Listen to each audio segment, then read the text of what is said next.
오늘 우리에게 주시는 하나님의 말씀은 고린도전서 15장 57절 말씀입니다. 그러나 우리 주 예수 그리스도를 통하여 우리에게 승리를 주시는 하나님께 우리는 감사를 드립니다. 우리가 예수님을 믿고 나면 그러면 사람이 거듭난다고 하잖아요. 그만큼 엄청난 변화가 일어나게 됩니다. 예수 믿고 난 다음에 일어나는 변화 중에 가장 뚜렷하게 나타나는 것이 얼굴 표정입니다. 사람의 얼굴이 달라지는 거예요. 그래서 주변 사람들이 저 사람에게 뭔가 중요한 일이 일어났나 봐, 엄청난 일이 일어났나 봐, 그렇게 알게 돼요. 예수를 정말 제대로 믿으면 다른 사람이 그걸 모를 수가 없게 됩니다. 마치 이제 누가 사랑에 빠지면 다른 주변 사람이 금방 알잖아요. 사랑하는 사람이 생겼나 봐, 그렇게 되는 것처럼. 근데 제가 은퇴를 하고 난 다음에 아주 곤혹스러운 일이 이 얼굴 표정이 점점 굳어지는 거예요. 나이가 들면 노화 현상 중에 하나라고 그럽니다. 그래서 이따금 제 영상을 제가 보거나 제 사진을 제가 보면 왜 화났을까? 이 시간에 생각해 보면 그런 건 아니었어요. 근데 뭔가를 골똘하게 생각하거나 하면 갑자기 제 얼굴 표정이 그렇게 굳어 보이는 겁니다. 젊은 목사님들과 예수 동행 목회에 대해서 말씀을 전하는 시간이 있었습니다.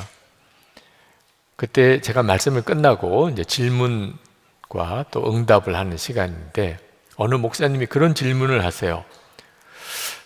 목사님은 예수님과 동행하는 분이라고 그렇게 들어서 너무 관심을 가지고 왔다는 겁니다. 그래서 목사님 말씀하시는 내내 목사님을 아주 주목해서 보았는데 전혀 기쁜 것 같지 않더라고요. 목사님 예수님을 정말 마음에 모시고 항상 기뻐하는 그런 분이십니까? 왜 오늘은 목사님이 전혀 그렇게 안 보입니까? 그렇게 질문을 하세요. 마치 망치로 머리를 탁 맞는 것 같았습니다. 제가 50견으로 몇 개월째 사실 통증이 있고, 그리고 그때는 감기로 또 어려웠기도 했고, 무엇보다도 젊은 목사님과 대화하면서 한국 교회의 어려운 문제에 대해서 아주 제가 마음이 간절하고 안타까웠던 그런 상황이었기 때문에 아마 그 목사님이 보시기에는 막 기뻐하는 표정을 보지 못했을 수도 있겠다, 그런 생각이 들지만 그런 걸 핑계할 일이 아니라 하는 아주 심각한 주님의 메시지를 듣는 것 같았어요. 예수님을 바라보면 정말 얼굴의 표정이 드러날 정도로 기뻐요. 그런데 조금이라도 다른 생각을 하게 되면, 어려운 문제를 보거나 또는 내가 겪는 어려운 일들에 이렇게 마음이 뺏기면 그러면 순식간에 얼굴이 달라지는 거죠. 베드로가 예수님을 바라보고 풍랑 위도 걸었습니다. 그랬던 베드로였는데 바람 소리에, 바람을 보는 순간에 물속에 확 빠져들었어요. 우리가 예수 믿는 사람으로서의 그 삶의 분위기가 언제 드러나게 될까? 우리가 정말 예수님을 주목하게 될 때입니다. 늘 예수님을 주목할 때. 전혀 예수 믿는 사람 같은 분위기가 안 나타나요. 이유는 내 생각과 마음이 전혀 예수님과 상관없는 곳에 가 있게 될 때입니다. 여러분은 예수님을 믿으시고 여러분의 마음의 기쁨과 감사가 정말 계속되고 있습니까? 사람들을 정말 사랑하고 있습니까? 두려움과 염려가 없는 은밀한 죄, 습관적인 죄에서 여러분은 승리하고 있습니까? 만약에 초대교회 성도들이 지금 여러분의 모습을 본다면 어떻게 보일까요? 북한의 지하교회 성도들이 언젠가 통일이 되어서 여러분의 모습을 보게 된다면, 아, 예수 믿는 사람이구나, 이 사람은 정말 예수 믿는 사람이구나, 그런 반응을 보일 수 있을까요? 그 점이 오늘 우리가 말씀을 함께 나눌 중요한 주제입니다. 나는 예수 믿는 사람이 그 분위기인가? 성경은 약속하기를 우리가 예수님을 믿게 되면 그러면 이기는 자가 된다고 하셨어요. 우리는 네 가지와 싸웁니다. 예수 믿고 난 다음에 하나는 죄, 그 다음엔 세상, 그 다음에 마귀, 그리고 우리 자아. 우리가 이 네 가지 대상과 싸우게 되는데 예수 믿기 전에는 다 졌어요. 아담과 하와가 선악과를 따먹고 죄의 종노릇, 마귀의 종노릇 하게 되면서부터 우리에게는 죄와 세상과 마귀와 자아와의 싸움에서 항상 지는 사람이었습니다. 그게 비참한 인생인 거죠. 그런데 예수를 믿고 기적이 일어납니다. 이김이 오기 시작해요. 이기는 사람이 됩니다. 계시록 2장에 보면 계속 이기는 자라고 하는 언급이 나오는데 7절에 보면 이기는 그에게는 내가 하나님의 낙원에 있는 생명나무 열매를 주어 먹게 하리라. 11절에는 이기는 자는 둘째 사망의 해를 받지 아니하리라. 그러니까 예수 믿고 구원받았다는 표현을 이기는 자라는 표현을 쓰고 있어요. 이건 정말 놀라운 일입니다. 사람이 완전히 다른 삶을 사는 거예요. 그런데 우리 노력이나 우리 능력이나 우리 결단이나 우리의 경건으로 이기는 사람이 되는 게 아닙니다. 더 놀라워요. 하나님이 이김을 주신다는 거예요.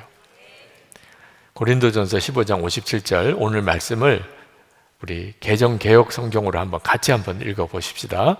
우리 주 예수 그리스도로 말미암아 우리에게 이김을 주시는, 승리를 주시는 하나님께 감사하노니.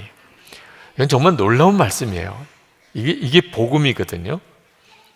그런데 문제는 실제로 이 말씀대로 죄와 이기고 은밀한 죄, 습관적인 죄, 그리고 세상이 주는 유혹과 위협을 이기고 마귀의 역사를 분별해서 마귀에게 이기고 자기 자아를 이기고 사는 그리스도인이 굉장히 드물어요.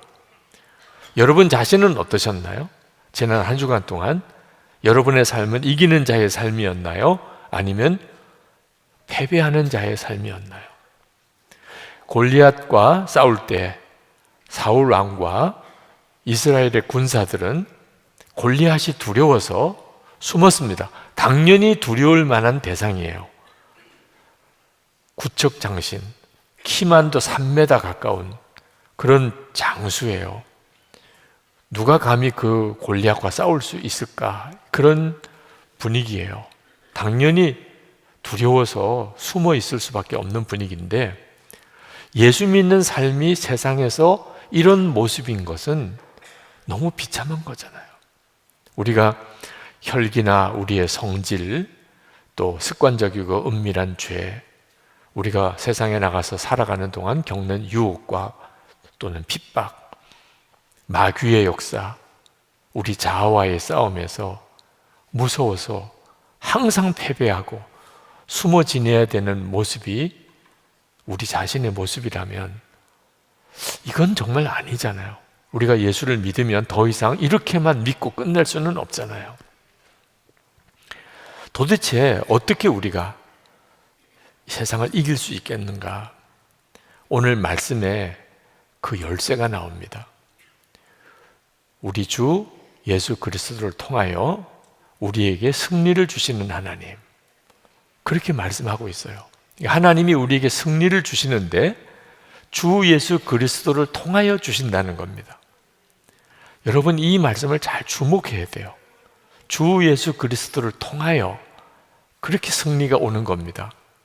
조금 더 자세히 풀어 설명하자면 예수님께서 우리의 죄를 대신 지시고 십자가에서 죽으실 때 우리의 옛사람과 연합하여 우리도 예수님과 함께 죽었고 그리고 부활의 주님의 생명으로 우리는 살게 되었어요.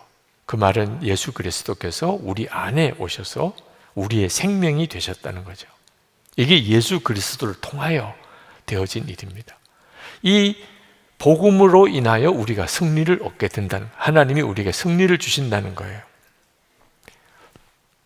제가 유학생 수련회 코스타에 갔다가 한 번은 선택 과정에서 한 100여 명 선택 과정을 택한 그 유학생들과 말씀을 같이 나누었는데, 그때도 주제가 이 승리에 이김을 주시는, 죄에서 이기게 하신 하나님. 근데 어느 남자 청년 하나가 손을 들고 질문이 있다는 거예요. 그래서 질문하시라고 그랬더니 일어나서 막 펑펑 우는 겁니다. 목사님, 저는 회개도 하고 내가 죽었다고 고백도 하는데 이 음란물을 보는 죄에서 도무지 이길 수가 없습니다. 저는 솔직히 말해서 음란물을 보고 싶습니다. 저는 음란물을 즐기고 있습니다. 도대체 제가 어떻게 이런 음란한 것을 보는 은밀한 죄에서 도대체 내가 어떻게 이길 수 있습니까? 거기에 모인 유학생들이 다 깜짝 놀랐어요. 그런 자기의 수치스러운 죄를 울면서 큰 소리로 고백하는 것도 듣기도 사실 조금 민망한 일. 저도 어떻게 대답을 해줘야 될지 난감하더라고요. 그때 갑자기 하나님께서 제 마음속에 그 질문에 대한 너무나 명확한 답을 저에게 주셨어요. 그래서 제가 그 청년에게 그렇게 말을 했습니다. 형제가 지금 음란물을 이기지 못하고 그것 때문에 지금 막 울면서 질문을 했는데, 이유는 형제가 죄만 보지, 음란물을 보는 그런 은밀한 죄만 보지 함께 역사하시는 예수님을 보고 있지 않기 때문입니다. 지금 형제는 이렇게 많은 사람들 앞에서 내가 음란물을 보고 있습니다. 그것도 막 펑펑 울면서 나는 죄를 좋아하는 것 같아요. 내 마음속에 그것을 향한 마음의 끌림이 있어요. 내가 어떻게 이것을 이길 수 있겠냐고, 이런 고백을 누가 하게 하신 겁니까? 그런 고백을 이렇게 공개적으로, 그리고 울면서 그렇게 고백하게 하시는 형제 안에 역사하는 그분이 도대체 누구입니까?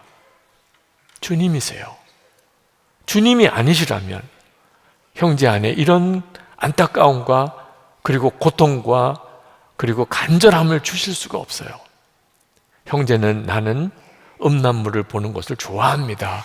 그렇게 고백을 했는데, 물론 솔직한 이야기일 거예요. 그렇지만 여기 있는 우리 모두가 다 압니다. 형제는 지금 그 죄로 인한 고통을 훨씬 더 강하게 겪고 있습니다. 다른 사람과 다르잖아요. 똑같이 음란물을 보는 것과 달라요. 형제 안에는 이미 그 죄로 인한 고통이 그 죄로 인한 즐거움보다 더 강하게 일어나고 있습니다. 이 역사가 도대체 뭐예요? 형제 안에 계신 예수 그리스도십니다. 형제는 형제 안에 있는 죄만 지금 강하게 느끼고 있는 거지, 그 죄로 인하여 근심하고 고통을 주고 그 죄에서 벗어나게 하시려는 예수 그리스도를 정확하게 알고 있지 못하기 때문에 형제는 나는 이 죄를 이길 수 없다고 생각하는 겁니다. 이제 형제가 그렇게 역사하는 예수님을 정말 알게 되고 바라보게 된다면 더 이상 그런 죄에 넘어가지 않게 될 거예요. 그런 유혹은 계속 올 겁니다.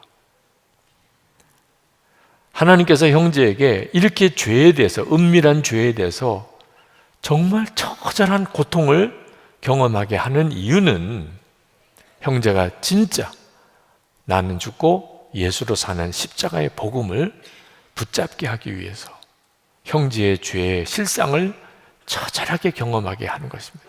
나는 죽었다. 이건 복음이거든요. 자기 실상을 알면 누구나 다 그것을 기쁨으로 받아들이게 돼요. 그리고 또 하나, 앞으로 형제가 어떤 사람의 죄를 짓는 것을 보게 되었을 때 그를 정죄하고 그를 비난하지 아니하고 나도 똑같았었어, 나는 너보다 더했었어, 긍휼의 마음을 갖게 하시려고. 그게 크리스천 리더예요. 그래서 형제의 죄에 대하여 철저하게 경험하게 하나님이 하시는 것입니다. 여러분, 우리가 어떻게 죄를 이길 수 있을까요? 성경은 놀랍게 말씀하고 있어요. 요한일서 5장 18절에 하나님께로서 나신 자 다 범죄하지 아니하는 줄을 우리가 아노라. 자, 우리는 예수 믿는 사람, 하나님께로 나신 자예요. 그런데 범죄하지 않는데요. 이게 정말 놀라운 선언이에요. 여러분 중에는 그러면 나는 하나님께로 나신 자가 아닌가? 그렇게 생각하는 사람이 있을 거예요. 지난 주간에 또는 오늘 여러분이 여러 가지 모양으로 죄를 지었다면, 마음으로 지은 죄도 마찬가지죠. 아니, 분명히 하나님께로 나신 자는 범죄하지 아니하는 줄을 아노라 했는데, 그러면 나는 어떻게 계속 이렇게 죄를 짓고 사는 거지? 그 이유를 말씀하고 있어요. 어떻게 그렇게 됐는지를. 하나님께로부터 나신 자가 그를 지키심에 악한 자가 그를 만지지도 못하느니라. 와, 놀라운 말씀을 하고 있는 거예요. 하나님께로서 나신 자, 예수 그리스도예요. 예수 그리스도가 나를 지키심에 악한 자가 나를 만지지도 못한. 이거 정말 놀라운 일이잖아요. 그런데 또 질문이 생겨요. 그러면 왜 나는 안 지켜주셨지? 나도 유혹을 받았어요. 나도 한 성질해요. 할 말 안 할 말 어떤 때는 가리지도 못해요. 나도 세상 유혹 앞에서, 세상 핍박 앞에서 그만 마음이 무너지고 하나님이 기뻐하지 않는 일을 할 때가 많았어요. 마귀에게 나는 늘 지는 자예요. 왜 지켜주지 않은 거지, 나는? 내 안에 계신데. 그런 질문이 당연히 나오게 되죠. 여러분, 여기서 여러분이 오해하지 말아야 될 것은 내 안에 계신 예수님이 나를 지키심에 악한 자가 나를 만지지도 못한다는 말이 나는 아무것도 안 하고 있는데 발장 끼고 주여 지켜주세요. 나 요즘에 힘들어요. 그런데 주님이 나를 아무렇지도 않게 그 모든 죄의 유혹에서, 세상에서 마귀에게 내 자아와의 싸움에서 이기도록 해주시는 게 아니에요. 그런 말이 아니에요. 예수님이 나를 지키신다는 말이 그런 뜻이 아니에요. 나는 아무것도 안 하고 있어도 주님이 다 보호해 주신다. 여러분, 우리가 오늘 이 시간 이렇게 예배드리는 자리에서 우리가 죄 짓지 않아요. 뭐 성질이 급하고 뭐 또 혈기가 많고 그런 사람도 지금은 조용해요. 네. 지금 막 영상에 빠져 있는 사람 지금은 영상 안 봐요. 음란물, 오늘 조용히 혼자 있을 때 그냥 음란물에 쉽게 접속해서 죄책감 있으면서도 그걸 끊지 못하는 사람이 있다 할지라도 지금은 안 봐요. 옆에 있는 사람 때문에요. 사람이 옆에 있어요. 교인이 옆에 있어요. 가족이 옆에 있어요. 그 사람이 나를 지킨다는 게 무슨 뜻이죠? 그 사람이 나에게 하는 거 아무것도 없어요. 그냥 옆에 있어주는 거예요. 그러면 내 마음속에 유혹이 와요. 충동이 와요. 그래도 나는 안 해요. 옆에 있는 사람이 나를 지키는 거예요. 가족이 나를 지키는 거예요. 나와 함께 있는 어떤 사람 때문에 내가 더 이상 죄에 무너지지 않는 거예요. 자, 그렇다면 예수 그리스도가 내 안에 계신 것을 내가 믿게 되었어요. 주님은 내 안에 계세요. 예수님이 내 안에 계신 것을 내가 믿게 되었을 때, 그게 믿어질 때 더 이상 악한 영이 나를 건드리지도 못해요. 예수님이 나를 지키신다는 뜻이에요. 예수님이 나와 함께 계셔. 이게 믿어져요. 그때부터 모든 게 달라지는 거예요. 사람만 옆에 있어도, 그 사람만 옆에 있어도 더 이상 죄의 유혹이나 충동이 나를 어떻게 하지 못해요.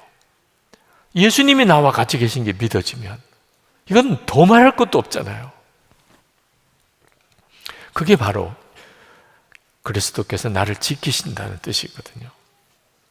제가 예수 동행 일기를 쓰면서 계속 주님을 바라보자고 그렇게 권하는 이유가 바로 이 예수님이 믿어지는 역사 때문이에요.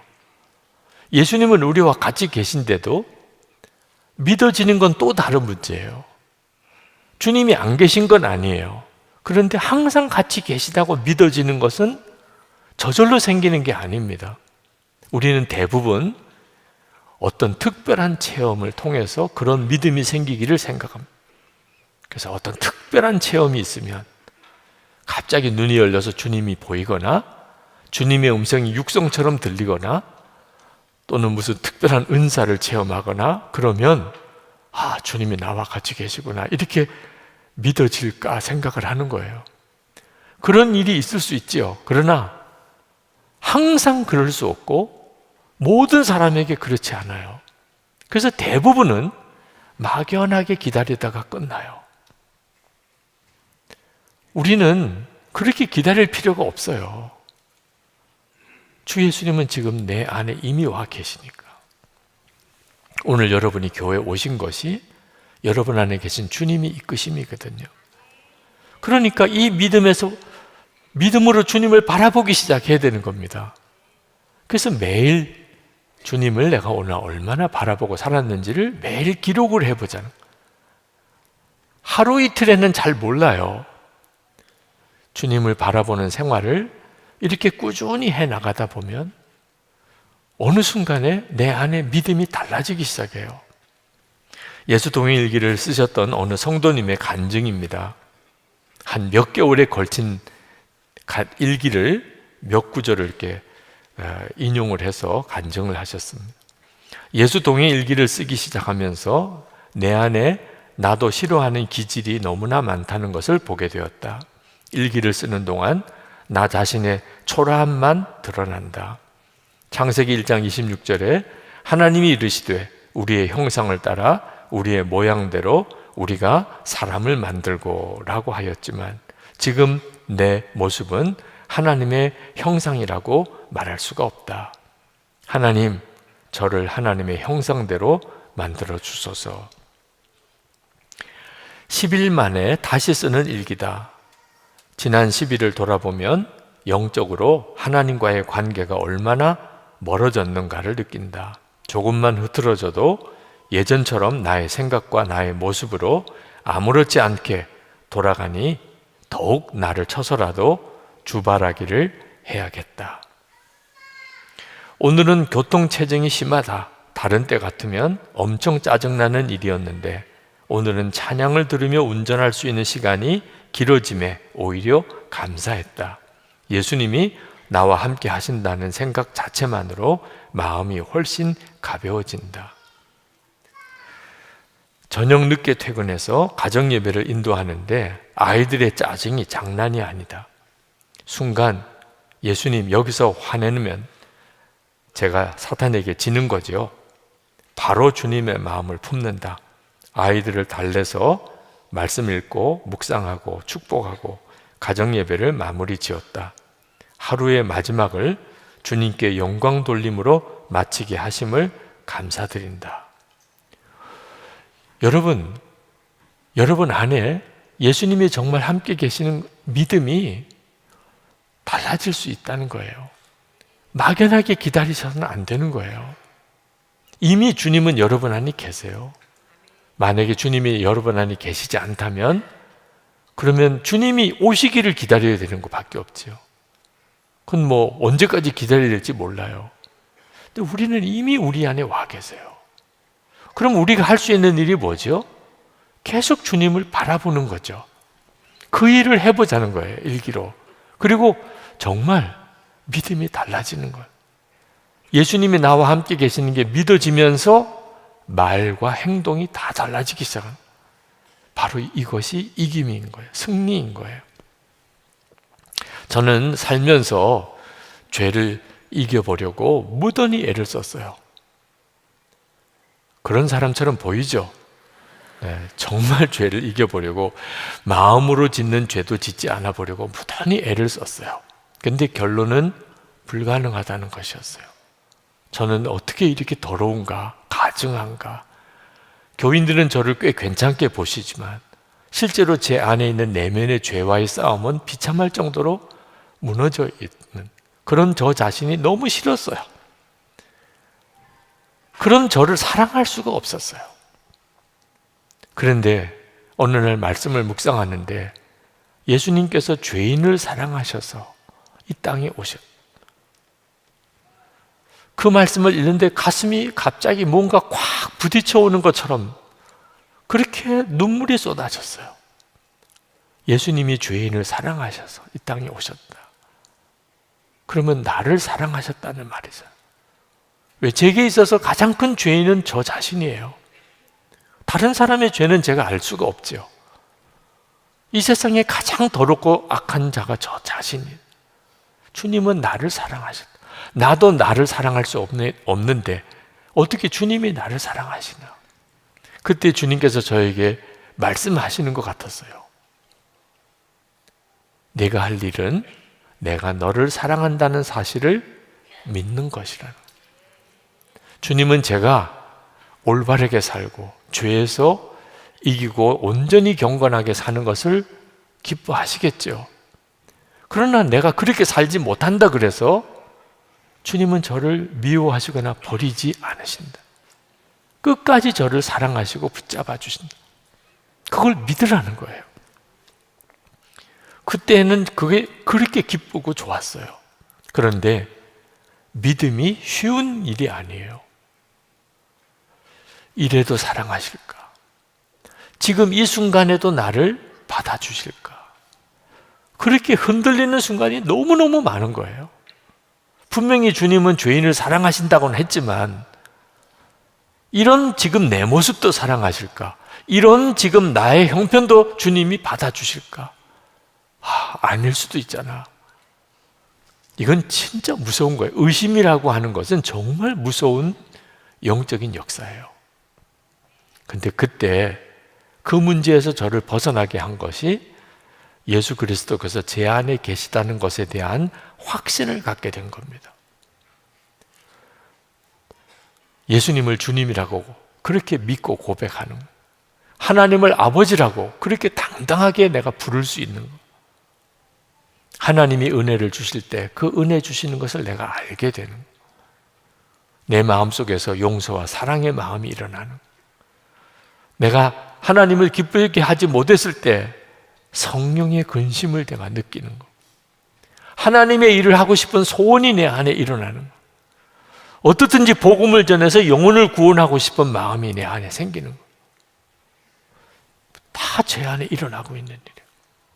성경에 보니까 그게 다 성령의 역사래요. 그러면 내 안에 성령이 계신 거죠. 예수님, 하나님 아버지, 성령, 하나님 다 삼위일체세요. 예수님이 제 안에 계시다는 거죠. 조금 더 의심을 할 수가 없는 거예요. 예수님이 지금 내 안에 계신가 안 계신가? 의심할 수가 없어요. 너무 분명하니까. 주님 아니면 설명이 안 되는 일이 내 안에 일어나고 있잖아. 그때 주님이 나를 사랑하시는구나. 확실하게 믿어져요.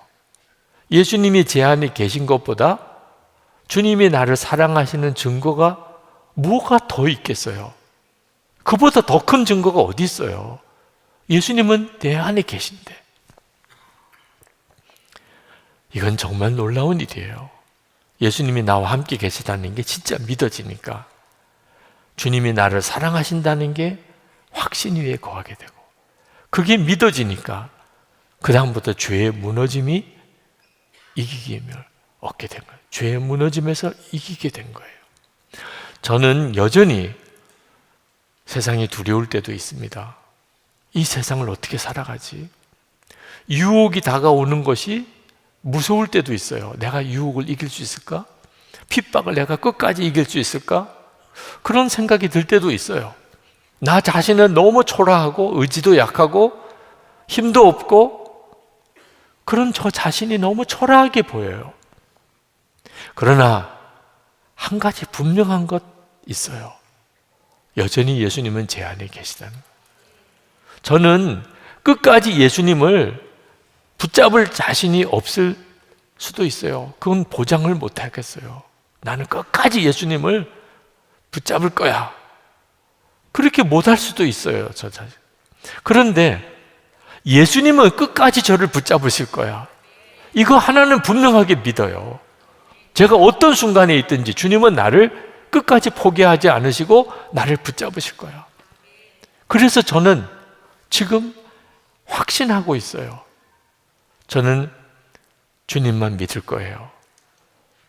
주님은 저를 이기게 해 주실 거예요.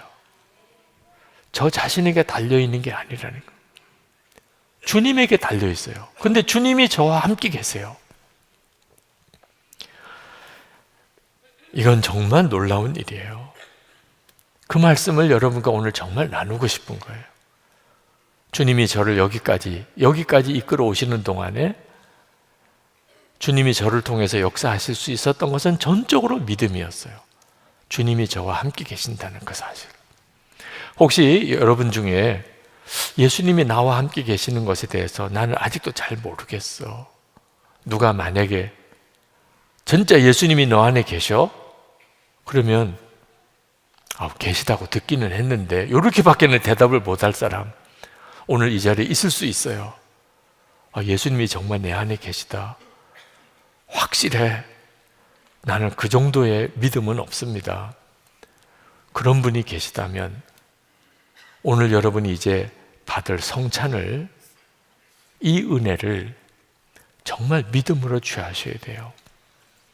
그러면 돼요. 예수님이 제자들에게 부활 승천하시기 전에 모든 족속에게 가서 복음을 전하라고 명령하셨어요. 그런데 이 명령은 제자들이 감당할 수 없는 명령이에요. 그때 예수님께서는 약속을 하셨어요. 세상 끝날까지 너희들과 항상 함께 있으리라.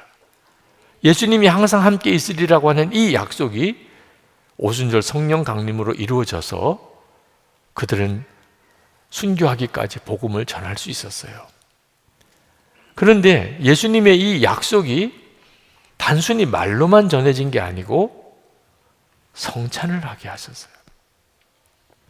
주님의 살을 먹고 주님의 피를 마시는. 왜 이렇게 하셨을까요? 예수님은 지금 나와 함께 계셔. 주님의 살과 피를 먹고 마신 이것만큼 더 확실한 주님과 하나됨이 있을 수 있을까요?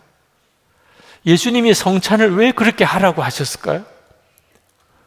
우리는 자꾸 눈에 보이는 것, 귀에 들리는 것으로만 판단하려고 하는 거예요.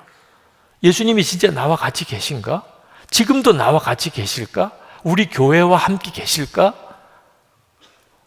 이것은 주님의 몸입니다. 이것은 주님의 피입니다. 그리고 그걸 먹었어요.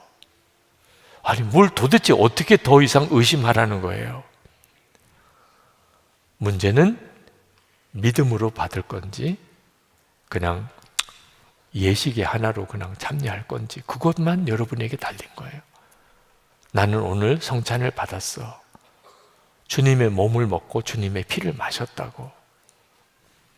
만약에 사람들이 물어본다면 하나님이 정말 너를 알 것 같아? 하나님이 진짜 너를 사랑하실 것 같아? 그러면 대답하지요. 나는 오늘 성찬을 받았어. 예수님이 진짜 내 안에 계시다고? 그걸 너가 어떻게 알아? 우리는 대답하지요.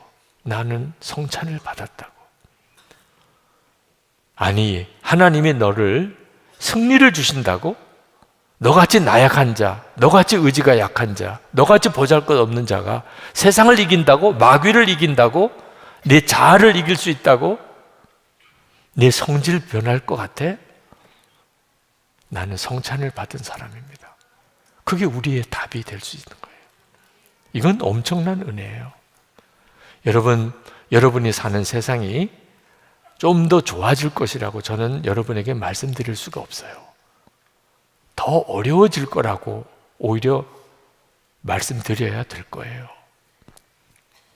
그러므로 우리에게 필요한 것은 좋은 세상이 오기를 기다리는 게 아니고 우리 자신이 강해지는 것이죠. 세상을 이기는 믿음, 그 믿음이 필요한 거예요. 그 세상을 이기는 믿음이 뭐죠? 예수 그리스도가 나와 함께 계심을 확실히 믿는 거예요. 주님이신 겁니다. 그분이 나를 이기게 하시니까. 자, 이제 우리 성찬을 받게 될 텐데, 이 성찬을 통하여 여러분 안에 예수님이 지금 내 안에 계시다 확신하게 되기를, 그리고 여러분이 진짜 주님 안에, 주님이 여러분 안에 거하시는 말씀이 이루어졌음을 여러분이 분명하게 믿게 되기를 기도하고 성찬을 받기를 원합니다. 주님, 저는 늘 실패하는 자였습니다. 그런데 주님이 저를 이기게 하신다는 말씀을 제가 붙잡습니다. 성찬을 통하여 주님과 하나 된 자로 이제 살아가겠습니다. 주여 역사해 주옵소서. 우리 다 같이 통성으로 기도하겠습니다.